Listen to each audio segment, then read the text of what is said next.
नमस्कार. आज आपण अमोनियम मुरियाटिकम ह्या औषधाची माहिती घेणार आहोत. अमोनियम मुरियाटिकम म्हणजे अमोनियम क्लोराईड ह्या दोन घटकापासून बनवलेलं हे एक होमिओपॅथीचं औषध आहे. हे मिनरल किंगडमचं औषध आहे. त्याच्यामुळे थंबनेलमध्ये कुठल्या वनस्पतीचा फोटो नाही आहे, कारण हे एक मिनरल आहे. ह्याला शुद्ध मराठीमध्ये नवसागर असे म्हणतात. नवसागराचा उपयोग आपल्याला माहीतच आहे की एखादा धातू वितळताना तो पटकन वितळावा आणि प्रवाही राहावा म्हणून त्यामध्ये नवसागर मिसळले जाते. तर नवसागर हे अमोनियम क्लोराईड आहे आणि त्यापासून केलेले होमिओपॅथिक औषध आहे अमोनियम मुरियाटिकम किंवा अमोनियम क्लोराईड. या औषधाची सर्वसाधारण लक्षणे अशी आहेत की या औषधाचा परिणाम छाती, पित्तवाहिनी, नलिका, श्लेष्मल त्वचा, यकृत, रक्त, स्त्री जनेंद्रिय, बोटाची टोके यावर होतो. श्लेष्मल स्त्राव वाढतात व ते आतच राहतात. लठ्ठ फुगीरपण, हातपाय बारीक असलेले व्यक्ती. रुधिराभिसरण अनियमित असते, त्यामुळे ठिकठिकाणी ठुसठुसते व आग होते. कोणत्याही विकारात खोकला येतो किंवा भरपूर शेंबडाप्रमाणे बुळबुळीत स्त्राव असतो. ताणल्यासारखे वाटते, स्नायुबंध लहान झाल्यासारखे आखडल्यासारखे वाटतात, थकवा येतो, हुळहुळेपणा असतो, उकरल्यासारख्या वेदना होतात, उकळते आहे असं वाटतंय. मानसिक लक्षणामध्ये रडावेशी वाटते पण रडवत नाही. दुःख शोकाचे परिणाम, एखाद्या विवेक्षित इस्मांचा कारण नसताना तिटकारा वाटतो, म्हणजे आपली त्या व्यक्तीची ओळख पण नसते पण उगाचच आपल्याला त्या व्यक्तीला बघितल्यानंतर घृणा किंवा तिटकारा वाटतो. काहीतरी आत दुःख असल्यामुळे रुग्ण उदासीन व भीतीग्रस्त असतो. डोके, मेंदू लटका पडल्यासारखा वाटतो, कपाळ जड वाटते व नाकाच्या बुंद्यापर्यंत दाबल्यासारखे वाटते. त्यावेळेस हात मेंदू तुटत आहे असे वाटते. केसे गळतात, कोंडा होऊन कंड सुटतो, खाज सुटते. डोळे प्रखर उजेडात धुरकट दिसते. ठिपके पिवळे तरंगतात, मोतीबिंदू असतो. नाक, सर्दी, करवडणारे कडक पाणी वाहते, म्हणजे हॉट आणि ॲक्रिड नेझल डिस्चार्ज असतो. नाकाच्या वरच्या भागात आत काहीतरी खरखरीत पदार्थ अडकला आहे असे वाटते. एक नाकपुडी बंद होते, वास येत नाही, नाक चोंदल्यासारखे वाटून सारखं शिंकरावं असं वाटतं. नाकाला स्पर्श सहन होत नाही. शिंक जर आली तर मानेच्या खळीपासून खांद्यापर्यंत वेदना होतात. चेहरा फिक्कट असतो, होटाची भाजल्याप्रमाणे आग होते. ओठ कोरडे सुरकुतलेले असतात, त्याला भेगा पडतात व त्यांना जिभेनं सारखं ओले करावेसे वाटते. तोंड व घसा चिकट, बुळबुळीत स्त्राव, लाळा असते. टॉन्सिल्सच्या गाठीमध्ये ठुसठुसते. अन्ननलिका बारीक होते. उदर, शौचास टणक खडा होतो, त्याचा भुगा होतो, शौचाचा रंग बदलत जातो.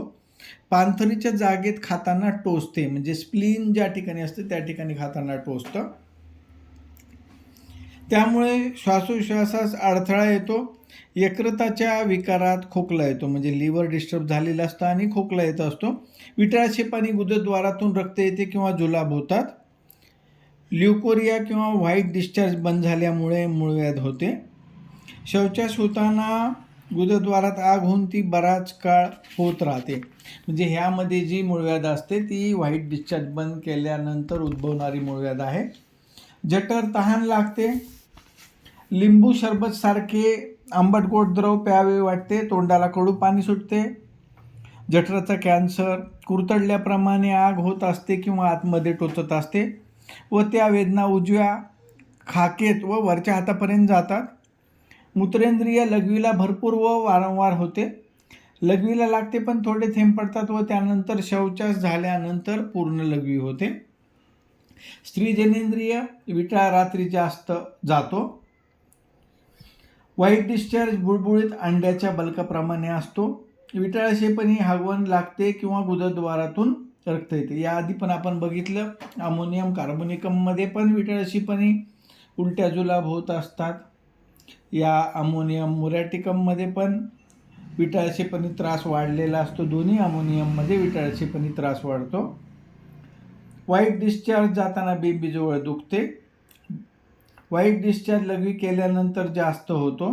गर्भाशय खाली सरकला आहे असे वाटते. श्वसनेंद्रियामध्ये खोकताना लाळ गळते, घसा बसतो, श्वासनलिकेत आग होते, खोकताना श्वासोश्वास करवत नाही, छातीत चिकट कफ झाल्यामुळे मोठ्याने घुरघुर आवाज होतो. व हा जो चिकट कफ झालेला असतो तो घट्ट कफ पातळ करण्याचे काम हे नवसागर म्हणजे अमोनियम क्लोराईड म्हणजे अमोनियम मुरॅटिकम हे औषध करते. छातीत लहानशा जागी ठुसठुसते व आग होते. मान व पाठ मानेतील गाठी मोठ्या होतात म्हणजे सर्वायकल लिम्फ नोड वाढलेले असतात. पाठीत स्कॅपुला म्हणजे तिकोनी हाडाच्या मध्ये बर्फासारखा गारपणा किंवा हुळहुळेपणा वाटतो.